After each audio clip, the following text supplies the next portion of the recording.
I hope that Billy's microphone's picking this up, otherwise we could just be miming. We could just be doing sign language. Oh. That would be really poo, wouldn't it? Welcome to Phoebe with the Patterns. I'm this month's monthly awesome person. What do you do? I go to Ravensbourne, studying DFP. Generally just try and be fabulous. I drink a lot of Costa. I like eating ravioli as well. So I basically study at Ravens and eat ravioli in the evenings. So you're doing digital film at the moment. Yeah. What do you actually want to be? I would like to produce, I think. I mean, I've dabbled in casting and I'm really enjoying that as well. I don't think we're going to know exactly what we want to do. I think we're going to more fall into things. I think it's good to be prepared for that. Usually stuff doesn't go how you think it's going to go. Definitely. Things just don't work out. Have you always known that you wanted to do that? No, actually. I originally was, one of those who did A-level drama and was like, drama. I have a terrible memory, so I just hated learning the lines, just really hated it. I know that our side is difficult, but I think being an actor is probably even more slog. Being behind the camera is, I don't know, I feel a little bit more in control. We've got more of the power. What's one little thing that makes you really happy? Apart from ravioli, having lots and lots of friends, that makes me really, really happy. I think I've opened myself up more to quite a big group of people, and I've definitely got close to people, and I think that's so satisfying, when you've got this really good friendship with someone. It gives you like the warm gushies, doesn't it? When you're like, oh, we're really good friends. But then other little things make me happy as well, like ITVB makes me really happy. Ravioli's definitely up there. Okay. What am I going to be like when we get to what is the meaning of life? Ravioli. Do you think school prepared you for finding a career? Yes and no. I don't know, I guess school gives you the basic education. There was no option to take any kind of media subject at my secondary school. It was literally, drama was the closest thing you could get to that. So I hadn't really dabbled in anything media related until I got to my sixth form. I actually got my hands on a camera for the first time there, and that did kind of get me a little bit whoa, it's quite enjoyable. Apart from work experience, when they get you to go out and do work experience and that kind of prepares you oh, this is what life is like. I don't think school 100% prepares you for a career. What do you think? Oh. This is a turn up for the books. I do think it's underappreciated how much some of that stuff helps you, because everyone's like, oh, when am I ever going to use algebra? Yeah. And to be honest, you don't realise points in life that comes in handy because you get so used to the fact that you know it. Like counting and reading and stuff, you learn that at school. Yeah. And everyone bitches about it, but you literally need that. On the other hand, all that academic stuff I think you do need, but in terms of preparing you for getting a job, I don't think they actually actively get into that enough at all. I agree. And leave it much later. I agree. And it gets to the point where people need to go to university and they're like, I'll just do law because that sounds good. It's like you'd been storing that because that's a very good answer. Oh, thank You've been preparing it just in case. So what do you think is the most important quality in a friend? I think loyalty is really, really important, because you tell something to your friend, but they're oh, you don't tell them, the secret or whatever, and then they go around telling everyone, then that's not cool. Having someone who really is understanding and isn't judgy. I mean, obviously if you ask their opinion, they can give their opinion. Someone who understands and is compassionate and respects you. What's something that you wish more people would do?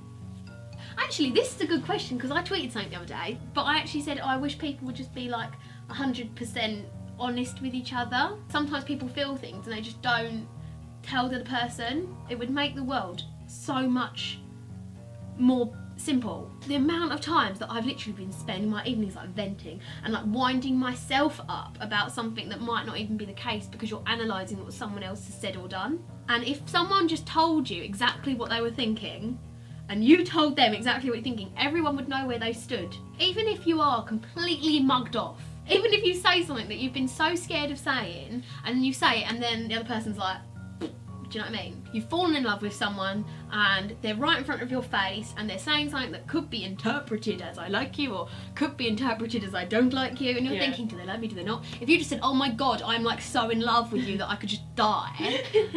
If they're wow, okay, I've got to wash my hair, then it would be right, well, I know where I stand now. Yeah.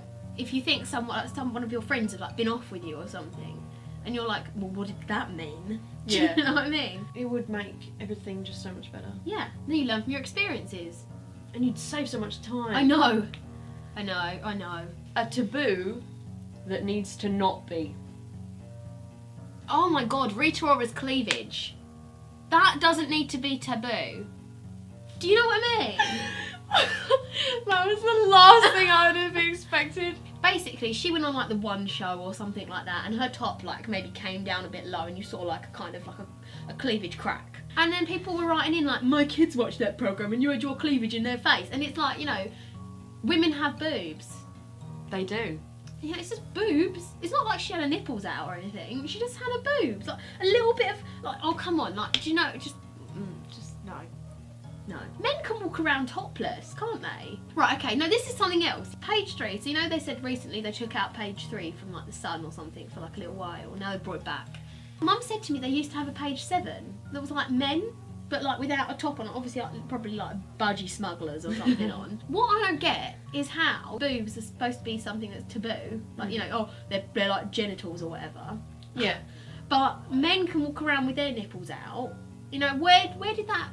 How did men slip through the net with that? Page 3 has something with women that are actually showing something that's, you know, supposed to be quite personal to them, something quite like private. You're not supposed to really walk around with your boobs out, you know. But then page 7 has got something you could see, you know, down Southend Beach on like a July afternoon. So how is that even? Do you know what I mean? It's like we're more sexualised than them. Yeah. Because it's like we have to be more sensitive than they do. Yeah. And women generally are more sexed than men, I think. Like, they are more sexualised, I think. Well, definitely. Yeah. You have logos with, like, that silhouette of naked women and stuff, and you have the whole Playboy mansion and whatever. There's no, like, Playgirl mansion where you have, like, loads of men walking around with their arse cheeks out. It's just not the case. So Rita Ora's cleavage is not the end of the world when men can walk around with their tops off. Yeah. You know, just a little bit of cleavage. What is something that people don't appreciate enough? I don't know why, but immediately I thought, well, probably like their freedom. Okay. You don't really appreciate... Oh, also, you know when you've got like a cold and your nose is blocked, that feeling when you can actually breathe. I think people don't appreciate that until it's gone. But other than that, I think freedom maybe. There are some countries where like girls are forced to get married at like 6 years old or something ridiculous. I know, obviously, like, you know, if our mums are like, you're not going there tonight, you're not doing that tonight, that's hardly like being oppressed in some sort of country where the government are all maniacs and, you know, there's like war and stuff and you have to hide or you have to whatever. Like, we can pretty much do what we want. I don't think people would have even thought of that because you don't even think about the fact that some people can't do what they want. I know. Some YouTubers got to interview Obama. Oh, wow. And this girl was saying to him that she went to China for a trip and she couldn't get onto like Twitter and stuff on her phone. They basically don't have stuff like that there, like their internet's like kind of curbed.